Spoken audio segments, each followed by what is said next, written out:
நம்முடைய சரவணபவ ஜோதிட அறிவாலயத்துடைய இந்த 44வது மாதாந்திர கருத்தரங்கத்தில் முதல் பேச்சாளராக நம்முடைய மாணவர் ஜோதிட ஆதித்யா கும்மிடிப்பூண்டி சரவணன்ஜி அவர்கள் பார்த்திங்கன்னா இந்த 7ஆம் பாவம் அப்படிங்கக்கூடிய இந்த திருமண பாவத்தில் சுக்கிரன் இருந்தால் யாருக்கெல்லாம் யோகத்தை செய்யும், அதே மாதிரி 7ஆம் பாவத்தில் சுக்கிரன் இருந்தால் யாருக்கெல்லாம் தோஷம் செய்யும் அப்படிங்கக்கூடிய ஒரு அற்புதமான ஒரு தலைப்பு தான்.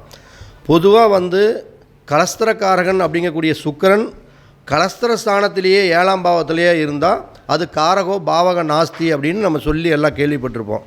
அப்படி காரகோ பாவக நாஸ்தியில் இருக்கக்கூடிய சுக்கிரன் கூட சில பேர்த்துக்கு யோகத்தை கொடுக்குது, சில பேர்த்துக்கு தான் தோஷத்தை கொடுக்குது. அது எப்படி கொடுக்குது அப்படிங்கக்கூடிய ஒரு அற்புதமான ஒரு அழகான விஷயங்களை தான் சொல்வதற்காக வந்திருக்காரு நம்ம கும்மிடிப்பூண்டி சரவணன் அவர்களை. வருக வருக அன்போடு நம்ம மேடைக்கு வரவேற்கிறோம். உங்களுடைய கைகளை தட்டி கொஞ்சம் உற்சாகப்படுத்துங்க.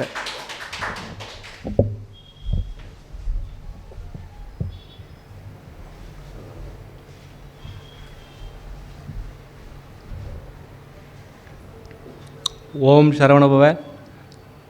திருச்செந்தூர் முருகப்பெருமானின் ஆசியோடு எல்லோரும் நலமுடன் வாழ நவகிரகங்களையும் பஞ்சபூதங்களையும் வணங்கி மற்றும் எனது குருநாதர் அஸ்ட்ரோ வாஸ்து சாம்ராட் திரு பரணி பாரதி ஐயா அவர்களின் பாதம் பணிந்து எனது தாய் தந்தையும் வணங்கி மற்றும் நமது சரவணபவ ஜோதிட அறிவாலயத்தின் 44வது கருத்தரங்கத்திற்கு வருகை புரிந்திருக்கும் ஆன்றோர்களையும் சான்றோர்களையும் வருக வருக வென்று வரவழைத்து அன்பு கனிந்த நன்றியையும் தெரிவித்துக் கொண்டு எனது உரையை தொடங்குகின்றேன்.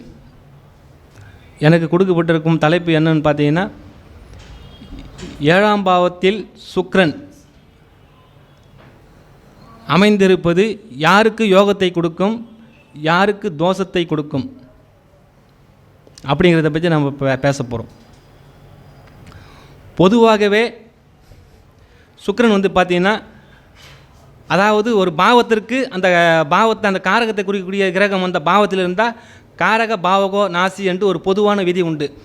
அதாவது திருமணம் அப்படி என்னாலே பொதுவாக ஒரு ஆணாக இருந்தாலும் சரி பெண்ணாக இருந்தாலும் சரி கலத்திர காரகன் சுக்கிரன், அந்த அந்த திருமணத்துக்கு உண்டான கிரகம் சுக்கிரன். ஆணுக்கு பார்த்திங்கன்னா கலத்திர காரகன் சுக்கிரன், பெண்ணுக்கு கலத்திர காரகன் செவ்வாயின்னு சொல்லுவாங்க. அப்போ பொதுவாகவே நம்ம திருமணத்துக்கு அந்த கலத்திரக்காரத்துக்கு சுக்கிரன் எடுத்துக்கிட்டோம்னா அந்த கலத்திர பாவகத்தை குறிக்கக்கூடிய அந்த 7ஆம் பாவத்தில் சுக்கிரன் அமைந்திருப்பது காரகோ பாவக நாஸ்தி, கலத்திர தோஷம், இப்படியெல்லாம் ஒரு பொதுவான விதி இருக்குது. இப்படி 7ஆம் பாவத்தில் சுக்கிரன் அமர்ந்திருப்பது யாருக்கெல்லாம் தோஷத்தை கொடுக்கும், அதே யாருக்கெல்லாம் யோகத்தை கொடுக்கும் அப்படிங்கிறத பற்றி நம்ம பார்ப்போம். சரிங்களா? ஏன்னா அந்த காரகோ பாவக நாஸ்தி என்ற விதி பார்த்திங்கன்னா சில இதுக்கு பொருந்தும், சில இதுக்கு பொருந்தாது. இந்த 7ஆம் பாவத்தில் அந்த கலத்திரத்தை குறிக்கக்கூடிய அந்த 7ஆம் பாவத்தில் சுக்கிரன் இருப்பது காரக பாவக நாஸ்தி. இந்த மாத்ருஸ்தானம் என்று சொல்லக்கூடிய தாயை குறிக்கக்கூடிய 4ஆம் பாவத்தில் சந்திரன் இருப்பது காரக பாவக நாஸ்தி. புத்திரஸ்தானத்தை குறிக்கக்கூடிய 5ஆம் பாவத்தில் குரு நிற்பது காரகோ பாவக நாஸ்தி.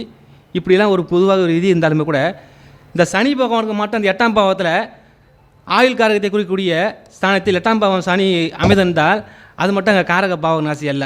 அதுக்கு அங்கே ஒரு விதி விலக்கு உண்டு. ஏன்னா 8ஆம் பாவத்தில் சனி அமைந்திருப்பது ஆயுள் பலத்தை தான் கூட்டி கொடுக்கக்கூடியதாக இருக்கும். இப்படி ஜோதிடத்தில் பல விதிகள் இருந்தாலும் விதி விலக்குகள் நிறையவே இருக்குது. அந்த வகையில் இந்த 7ஆம் பாவத்தில் சுக்கிரன் அமைந்திருப்பது அது யாருக்கு விதி விலக்காக இருக்கின்றது என்பதை பற்றி நம்ம பார்ப்போம். பொதுவாக காலபுருஷ தத்துவத்தின்படி நம்ம மேச லக்னத்தில் பார்ப்போம். மேச லக்னத்திற்கு 7ஆம் பாவகம் அமைவது துலாம் வீடு. அங்கு சுக்கிர பகவான் அமைந்து இருப்பது அதுவும் பொதுவாக அவருடைய ஆட்சி வீடு. பொதுவாக மேச லக்னத்துக்கு பார்த்திங்கன்னா 7ஆம் பாவத்தில் சுக்கிரன் அமைந்திருப்பது காரக பாவக நாசி என்றாலும் கூட அங்கே மாளவிகா யோகம் ஒன்று செயல்படும். ஏனென்று பார்த்திங்கன்னா சுக்கிரன் அமைந்திருப்பது ஆட்சி வீடாகவோ உச்ச வீடாகவோ இருந்தால் அங்கு மாளவ யோகம் ஒன்று சிறப்பான ஒரு யோகம் ஒன்று இருக்குது. அது மட்டுமல்ல, 7ஆம் பாவத்தில் சுக்கிரன் அமைந்து அது ஒரு ஆட்சி வீடாகவோ உச்ச வீடாகவோ அமைந்தால் அங்கே அந்த காரகோ பாவக நாஸ்தி மட்டுப்பட்டு விடும், அங்கே வேலை செய்யாது. சரிங்களா?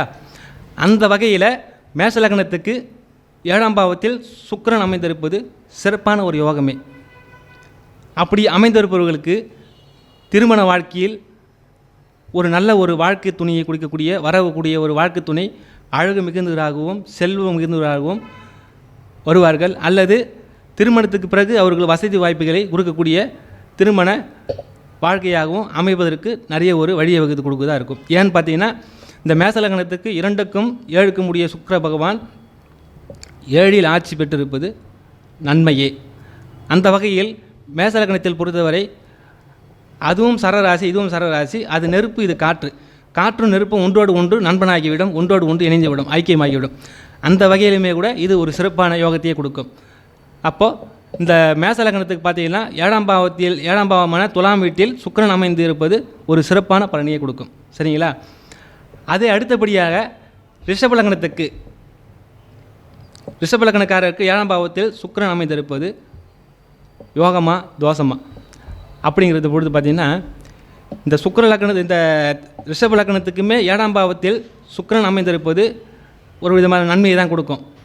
ஏன்னு பார்த்தீங்கன்னா அந்த காலபுருஷ தத்துப்படியே பார்த்தீங்கன்னா மேச லக்னத்துக்கும் இந்த விருச்சிக லக்னத்துக்கும் ரிஷப லக்னத்துக்கும் துலா லக்னத்துக்கும் ஒன்றுக்கு ஒன்று சமசப்தமாக 7ஆம் அதிபதியாக வருவார்கள். சரிங்களா? அப்போ ரிஷப லக்னத்துக்கும் 7ஆம் பாவத்தில் சுக்கிரன் அமைந்திருப்பது ஒரு விதமான காரக பாவகோ நாசி என்றாலுமே கூட அங்கே எந்த வகையில் அது பிரச்சனை கொடுக்கும்னா சூரியன் அங்கே இருந்து விட்டால் ஒரு பிரச்சனை கொடுக்கும், சூரியனோடு சேர்ந்து அங்கே இருந்தால் ஒரு பிரச்சனை கொடுக்கும். அல்லது 8ஆம் அதிபதியான 8க்கும் 11 கூடிய குரு பகவானோடு சேர்ந்து அங்கே இணைந்திருந்தால் அங்கே ஒரு பிரச்சனையை கொடுக்கக்கூடியதாக இருக்கும். அப்போ தான் அது தோஷத்தை கொடுக்க முடிய. மற்றபடி ரிஷபலக்கணக்காரருக்கும் 7இல் சுக்கிரன் அமைந்திருப்பது ஒரு நல்ல விதமான ஒரு யோகத்தையே கொடுக்கும், ஒரு நல்ல வித வாழ்க்கை துணையை கொடுக்கும். வரக்கூடிய மனைவி மூலமாக ஒரு அந்தஸ்து, ஒரு அந்த பண ரீதியான ஒரு வசதி வாய்ப்புகளை கொடுக்கக்கூடிய யோகத்தை தான் கட்டாயம் கொடுக்கக்கூடியதாக இருக்கும். சரிங்களா? அடுத்தபடியாக மிதுன லக்னக்காரர்களுக்கு 7ஆம் பாவம் வரக்கூடியது தனுசு வீடு. அந்த தனுசு வீட்டில் சுக்கிரன் அமைந்திருப்பது அவங்களுக்கு யோகத்தை கொடுக்குமா தோஷத்தை கொடுக்குமா நான் பார்க்கும்பொழுது மிதுன லக்னக்காரர்கள் பார்த்தீங்கன்னா 5க்கும் 12 கூடிய ஒரு சுக்கிரன் 7இல் அமர்ந்திருப்பது அது ஒரு காரக பாவக நாசியாக இருந்தாலும் கூட பாதக ஸ்தானத்தில் சுக்கிரன் போய் அமர்ந்திருப்பது சற்று பிரச்சனை கொடுக்கக்கூடிய ஒரு விஷயந்தான். சரிங்களா? அப்போ பாதக ஸ்தானத்தில் சுக்கிரன் அமைந்திருப்பது அது மட்டும் இல்லாமல் 5க்கும் 12 கூடியவர் போய் 7இல் அமர்ந்திருப்பது அவங்களுக்கு அந்த ஒரு சீக்கிரமாக ஒரு திருமண தாமத தடையை கொடுக்கும். அல்லது இவங்க ஏதாச்சும் ஒரு காதல் பண்ணி வீட்டுக்கு தெரியாமல் தனியாக கூட்டிகிட்டு போயிட்டு வெளியே போயிட்டு திருமணம் பண்ணிக்கக்கூடிய ஒரு யோகத்தையும் கொடுக்கும். இப்படிப்பட்ட ஒரு அமைப்பை கொடுத்து விடும். ஏன்னா 5க்கும் 12 கூடிய ஒரு சுக்கிரன் 7இல் இருக்க சொல்ல காதல் பண்ணி தெரியாமல் வீட்டுக்குள்ளே சொல்லி பெரியவர்கள் சம்மதம் இல்லாமல் வெளியில் போயிட்டு பண்ணிக்கக்கூடிய ஒரு யோகத்தை கொடுத்துருக்கூடிய ஒரு யோகமாக அவங்களுக்கு அமைந்துவிடும். மிதுன லக்னக்காரருக்கு 5க்கும் 12 கூடியவராக இருந்தாலும் கூட பாதக ஸ்தானத்தில் அமர்ந்து அவரே 12 கூடியவரும் இருப்பதால் அந்த காதல் ஏற்பட்டு அந்த காதல் வீட்டில் பெரியவங்கிட்ட சொல்லாமல் வெளியில் போயிட்டு தெரியாமல் திருமணம் பண்ணிக்கக்கூடிய ஒரு அந்த ஒரு அமைப்பை கொடுக்கக்கூடியதாக இருக்கும் மிதுன லக்னக்காரருக்கு. அடுத்தபடியாக கடகலக்கணக்காரருக்கு பார்த்திங்கன்னா மகரத்தில் சுக்கிரன் அமர்ந்தார். பொதுவாகவே இங்கே தான் நம்ம அந்த காரக பாவக நாசின்னு சொல்லிட்டு வேலை செய்யும். கடகலக்கணக்காரருக்கு 4 கூடியவர் 7இல் போய் அமர்வது இங்கே தான் அந்த காரக பாவக நாசி முழுமையாக வேலை செய்யும். ஏன்னு பார்த்தீங்கன்னா 4 கூடியவர் 7இல் போய் அமர்வது மட்டுமல்லாது கடகலக்கணத்திற்கு 11ஆம் இடம் என்று அந்த பாதகஸ்தானம் ஒன்று இருக்குது. அந்த பாதகஸ்தானாதிபதியும் 4 கூடியவரும் போய் 7இல் அமர்வது அவர் ஒரு சிறப்பான பலனை கொடுக்கத்தக்கதல்ல. ஏன்னு பார்த்தீங்கன்னா 4க்கும் அந்த சுகஸ்தானத்துக்கும் அந்த பாதகஸ்தானத்துக்குரிய சுக்கிர பகவான் 7இல் போய் அமர்ந்திருப்பது ஒரு 100% அவங்களுக்கு ஒரு அந்த திருமணத்தில் ஒரு தோஷத்தை கொடுக்கக்கூடிய ஒரு அந்த காரக பாவக நாசி என்பது இங்கே 100% வேலையை செய்யக்கூடியதாக இருக்கும். அப்போ இவங்களுக்கு தான் அந்த சுக்கிரன் 7இல் அமர்ந்திருப்பது ஒரு தோஷத்தை கட்டாயம் கொடுக்கக்கூடிய ஒரு கூடியதாக இருக்கும். சரிங்களா?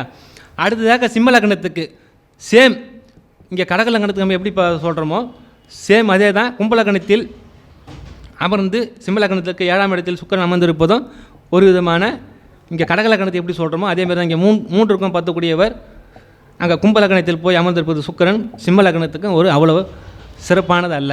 அவருக்கும் அது காரக அந்த பாவக நாசியை தரக்கூடிய யோகமாக தான், அந்த தோஷமாக தான் கட்டாயம் செயல்படும். சரிங்களா?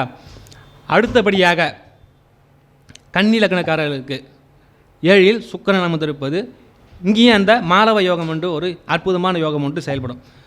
கன்னி லக்னக்காரர்களுக்கும் மிக அற்புதமான யோகத்தை கொடுக்கக்கூடிய யோகமாக அந்த சுக்கிர பகவான் 7ஆம் பாவத்தில் உச்சம் பெற்று, அதுவுமல்லாது தனஸ்தானத்துக்கும் குடும்பஸ்தானத்துக்கும் அதிபதியான சுக்கிர பகவான் மட்டுமல்லாது பாகியஸ்தானத்துக்கும் அதிபதியான சுக்கிர பகவான், 2க்கும் 9க்கும் அதிபதியான சுக்கிர பகவான் 7ல் போய் உச்சமடைவது சிறப்பான ஒரு 100% சிறப்பான ஒரு பலனை கொடுக்கக்கூடியத அந்த கன்னி லக்னக்காரருக்கு ஒரு யோகமாக இருக்கும்.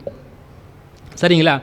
அடுத்தபடியாக துலாம் லக்னத்திற்கு சுக்கிர பகவான் மேஷ லக்னத்தில் அமர்ந்திருப்பது,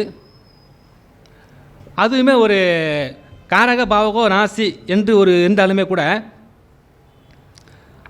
அந்த ஒன்றுக்கு சமசப்தம வீடு அப்படின்னு பார்க்கும்போது, இப்போ சுக்கிரனுக்கும் செவ்வாய்க்குன்னு பார்த்தீங்கன்னா ஒரு விதமான தொடர்பு இருந்துகிட்டே இருக்கும். எப்போவுமே பார்த்தீங்கன்னா அந்த சுக்கிரனும் செவ்வாயும் எங்கேயுமே எந்த லக்னமாக இருந்தாலும் ஏதாவது ஒரு இடத்துல இணைந்திருந்தாலுமே கூட அவங்களுக்கு அந்த ஒரு காம உணர்வுகள் கொஞ்சம் கூடுதலாக இருக்கக்கூடியவர்களாக இருப்பாங்க.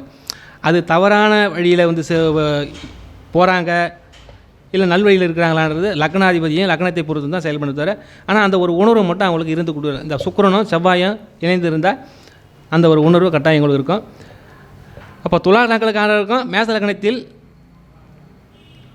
சுக்கிரன் அமர்ந்திருப்பது ஒரு திருமண அந்த ஒரு தாமத திருமணத்தை கொடுக்கக்கூடிய, மற்றபடி ரொம்ப ஒரு தோஷத்தை கொடுக்கக்கூடியதெல்லாம் இருக்காது. சரிங்களா?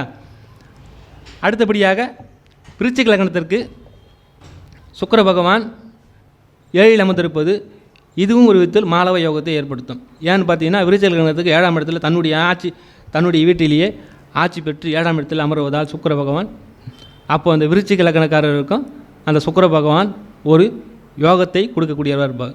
வருகின்ற வாழ்க்கை துணையின் மூலம் ஒரு வசதி வாய்ப்புகள், அவங்க வரக்கூடிய மனைவி சம்பாதித்து பொருள் ஈட்டி கொடுக்கக்கூடிய ஒரு வாழ்க்கை துணியை அமைவாங்க. அழகு மிகுந்தவர்களாகவும் நல்ல கவர்ச்சிகரமான மனைவியாகவும் அமைவதற்கு வாய்ப்புகள் உண்டு. அடுத்தபடியாக தனுசு லக்னக்காரருக்கு சுக்கிரன் 7ல் அமர்வது சிறப்பான்னா பார்த்தீங்கன்னா 6க்கும் 11 கூடியவர் போய் 7ஆம் பாவத்தில் அமர்வது சிறப்பு அல்ல. பொதுவாக 6க்கும் 11க்கும் உடைய சுக்கிர பகவான் குரு பகவானுக்கு பொதுவாக ஒரு எதிரி. அதுவும் 6க்கும் 11 கூடியவர் போய் 7ல் உட்கார்ந்தா என்ன பண்ணிங்கன்னா, இதுவுமே ஒரு காரக பாவக நாசியாக செயல்படும். அந்த திருமண பந்தத்தில் ஒரு பிரிவினையை கொடுக்கக்கூடியதாக இருக்கும். ஏன்னா அவரே 6க்கும் 11க்கும் உடையவர் வர்றதால் அந்த திருமண தாமதத்தையும் கொடுக்கும். அப்படி திருமணம் ஆகியிருந்தாலும் முதல் திருமணம் ஒரு பிரிவு கொடுத்து 2வது திருமணத்தை நோக்கி சொல்லக்கூடிய ஒரு வாய்ப்பையும் கொடுப்பதற்கு கட்டாயமாக ஒரு வாய்ப்புகள் நிறையவே உண்டு இந்த தனுசு லக்னக்காரர்களுக்கு 7ல் சுக்கிரன் அமைந்திருப்பது. சரிங்களா? அடுத்தபடியாக மகர லக்னக்காரருக்கு 7ஆம் பாவத்தில் சுக்கிரன் அமர்ந்திருப்பது சிறப்பா அப்படின்னு பார்த்தீங்கன்னா, மகர லக்னக்காரர்களுக்கு கடகத்தில் சுக்கிரன் அமர்ந்திருப்பது 4க்கும் 9 கூடியவர் 7ல் போய் அமர்ந்திருப்பது அதுவுமே ஒரு சிறப்பான பலனை கொடுக்கும். ஏன்னா ஒரு கேந்திரத்துக்கும் ஒரு திரிகோணத்துக்கும் அதிபதியாக அவர்கள் சுக்கிர பகவான் மகர லக்னத்திற்கு 7ஆம் பாவத்தில் கடகத்தில் போய் அமர்ந்திருப்பது மகர லக்னக்காரருக்கும் ஒரு சிறப்பான ஒரு திருமண யோகத்தை அந்த யோகத்தை கொடுக்கக்கூடிய கிரகமாக தான் அந்த சுக்கிர பகவான் செயல்படுவார் மகர லக்னக்காரருக்கு. சரிங்களா? அடுத்தபடியாக கும்ப லக்னக்காரருக்கு 7ல் சுக்கிரன் அமர்வது சிறப்பான்னு பார்த்தீங்கன்னா, கும்ப லக்னத்துக்குமே பார்த்தீங்கன்னா 4க்கும் 9க்கும் அதிபதியாக வர சுக்கிர பகவான் ஒரு யோகத்தை கொடுக்கக்கூடியதாக இருப்பார். இந்த கும்ப லக்னத்துக்கும் மகர லக்னத்திற்கும் சுக்கிர பகவான் ஒரு யோகத்தை கொடுக்கக்கூடிய கிரகமாக தான் கட்டாயமாக இருப்பார். அடுத்தபடியாக பார்த்தீங்கன்னா மீன லக்னத்திற்கு சுக்கிர பகவான் கன்னியில் அமர்ந்திருப்பது நீச்சத்தன்மையும் கொடுக்கும். அங்கே சுக்கிர பகவான் நீச்சடி அறிவார். நீச்சம் மட்டுமல்லாமல் அந்த மீன லக்னத்துக்கு அந்த பாதக ஸ்தானமும் கூட. அது மட்டும் இல்லாமல் 3க்கும் 8 கூடிய சுக்கிர பகவான் கலஸ்திர ஸ்தானத்தில் சொல்லக்கூடிய அந்த 7ஆம் பாவத்தில் அமர்ப்பது அவ்வளோ ஒரு சிறப்பான பலன்களை கொடுப்பதற்காக. அப்போ அந்த மீன லக்னத்திற்காருக்கு கண்டிப்பாக அந்த சுக்கிரன் தோஷத்தை கொடுக்கக்கூடிய அந்த காரக பாவக நாஸ்தி கலஸ்திர தோஷத்தை கொடுக்கக்கூடிய கிரகமாக அங்கு 100% செயல்படுவார். இது ஒரு பொதுவான ஒரு இது. மற்றபடி சுக்கிர பகவான் அந்த மற்ற எந்த கிரகத்தோடு அமைகிறதோ அதுக்குண்டான அந்த பலன்கள் மாறுபடும். சரிங்களா? இப்படி தான் நம்ம அந்த சுக்கிர பகவான் நம்ம கலத்திர ஸ்தானம் பொதுவாக 7ஆம் பாவத்தில் சுக்கிர பகவான் தான் காரக பாவக நாஸ்தி கலத்திர தோஷம் இப்படிலாம் நம்ம சொல்லிகிட்டு இருக்கோம். இதை இந்த முறையில் நம்ம எடுத்து பார்த்தோம்னா அது உண்மையாகவே நம்ம காரக பாவக நாசி இருக்கா, அது எந்த லக்னத்துக்கு அது காரக பாவக நாசி ஏற்படுது, எந்த லக்னத்துக்கு தோஷத்தை கொடுக்குது, எந்த லக்னத்துக்கு யோகத்தை கொடுக்குது, அதனோடு இணைந்திருக்கிற கிரகம் பார்க்கும் பார்வை எந்த சுபர் கிரகம் பார்க்குறாங்களா, பாவம் பார்க்குதா, பாவ கிரகத்தோடு இணைந்திருக்குதா, இப்படியெல்லாம் நம்ம இப்போ எடுத்து பார்த்தோம்னா தான் ஒரு முழுமையான பலனை நம்ம எடுத்து சொல்ல முடியும். பொதுவாக அதை விட்டுட்டு நம்ம 7இல் சுக்கிரன் அமர்ந்திருப்பது காரக பாவகோ நாஸ்தி கலத்திர தோஷம் அப்படின்லாம் ஒரு பொதுவான கான்செப்ட் நம்ம சொல்லிடக்கூடாது. இப்படி ஒரு ஆய்வுத்தனமாக நம்ம ஆய்வு பண்ணி சொன்னோம்னா ஒரு முழுமையான பலன் நம்ம ஜாதகருக்கு சொல்லலாம். சரிங்களா? எனக்கு வாய்ப்பளித்த குருநாதர் அவர்களுக்கு நன்றியை தெரிவித்துக் கொண்டு விடைபெற்றுக் கொள்கிறேன். ஓம் சரவணபவ. வாழ்க வளமுடன்.